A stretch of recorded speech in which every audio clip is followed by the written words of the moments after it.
ولقد آتينا إبراهيم رشده من قبل وكنا به عالمين إذ قال لأبيه وقومه ما هذه التماثيل التي أنتم لها عاكفون قالوا وجدنا آباءنا لها عابدين قال لقد كنتم أنتم وآباؤكم في ضلال مبين قالوا أجئتنا بالحق أم أنت من اللاعبين قال بل ربكم رب السماوات والأرض الذي فطرهن وأنا على ذلكم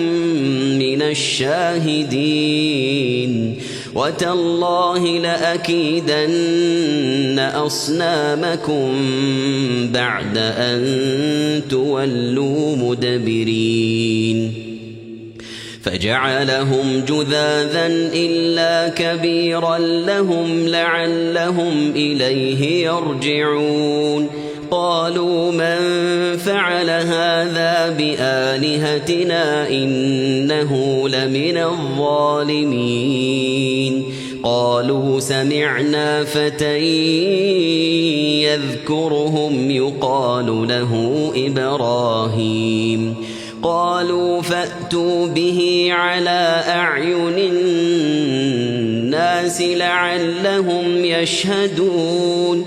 قالوا أأنت فعلت هذا بآلهتنا يا إبراهيم قال بل فعله كبيرهم هذا فاسألوهم إن كانوا ينطقون فرجعوا إلى أنفسهم فقالوا إنكم أنتم الظالمون